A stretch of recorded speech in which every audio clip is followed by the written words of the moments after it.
What's up guys, welcome to this video. I'm Rishabh and in this video I'm going to talk about two very interesting technologies in the space of voice-based AI. Yes, generative AI has been around for a few months now and almost every technologist is fascinated by how exactly things like LLMs work. And I'm sure there are many out who want to get started on this but have no idea where to get started. So I'm going to talk about two very interesting technologies, very simple to get started with.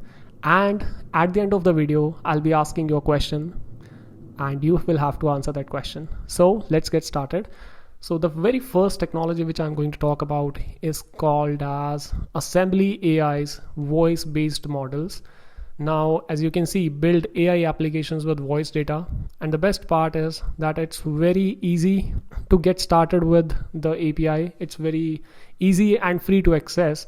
All that you need to do is you just need to download and install the Assembly AI Python package. It's very easy to do that. Let me actually show you. So it's something like pip install Assembly AI, as simple as that. You just have to type this. It's already installed in my case. And now let's look at a very simple use case here. So there is a file which I have here. It's an MP3 file. It's a podcast in my own voice, right? And when you actually create your account, you will be getting something called as the API key, right? You have to securely add it as an environment variable. If you want to set an environment variable, it's very simple. You just have to say export, let's say ABC equals whatever the value of your token is, or actually let me call it, let's say API underscore key, or as in my case you can see it's gen underscore AI. So in this way you can set up the environment variable so that your API key is not exposed. Or if you don't want to get into the hustle of setting the environment variables and you are only testing things out on your local, you can actually straight away set your API key here also. That is also not a problem, as long as you are working on your local and as long as you're not going to push your code on GitHub. Then you have to provide the URL of your file, that where exactly your file is stored. File could be over a network as well. All that we need is the URL of the file and we have to ensure that the file is accessible. Then we have to create the transcriber object. As you can see, it can be simply created with the help of AI.transcriber. And then we have to call this method, that is transcriber.transcribe. Then we have to pass the file URL, and then we can print the text. So now let me just go ahead and let me try to run this program, that is python app.py. Let me hit enter.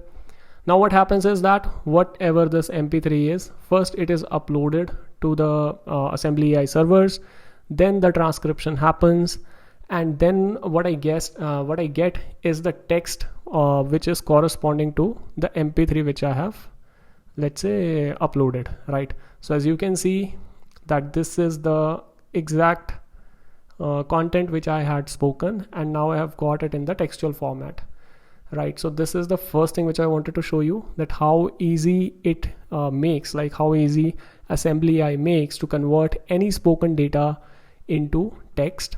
And there are many other formats supported. There are around 10 models which Assembly AI supports. We'll be talking about all of them like in the future videos. But for now, let me actually go ahead and let me show you the other thing, that is how you can synthesize speech from text. As you can see, the transcriptions are here also, but I actually wanted to explore Assembly AI as well. So that's why I have chosen to use Assembly AI for the sake of this video. Now here inside of this Google Synthesize, what I can do is I'm simply going to enter all the text which I had actually obtained from there, right? Now let me just click on next. It says that which language is it. So let me type, it is English, so it's Indian. Then I can actually choose any voice which I want. Let me just choose a simple voice, right? I mean, randomly I have chosen any voice. Now let's go ahead and click next. And the best part is that we can actually do custom voice also. So I can actually give my own voice here, but for now we are just going to use any simple voice. Let me click next. So here, as you can see, we can set up things like region, audio encoding. I'm going to keep all of them as default, right? We can add the sample rate as well, but for now I'm going to keep all of them as default. Let me click continue and click synthesize. Now what this does is it will take the text and it will convert it into a download. Okay, we can download it also. Let me just click on download. I just want to see what format will be used for download. It seems like it hasn't started the download yet, but yeah, the best part is I can simply play it here. Let me just go ahead and play it. So okay, seems like my headphones are on, that's why it's not playing. Just let me pause it. Let me remove the headphones. What's up guys, this is Rishabh and today we are going to talk about how exactly 404 is adding value. 404 is a community. Well, a lot of people this converts text back to the audio format. Now, as I mentioned in the beginning of the video, that I will be having a question for you. Given that it is easy to convert any kind of voice to text and vice versa, that is text to voice, and now on top of it add things like OpenAI based APIs or LangChain like libraries, what do you think are the possibilities? And I want all of you, whosoever has watched the video, I'm talking to you, please share your use cases. Where would you like to apply this technology?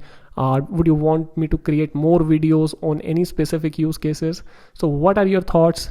Please let me know in the comments, and do like, share and subscribe. I'll see you in the next video. Till then, take care and bye bye.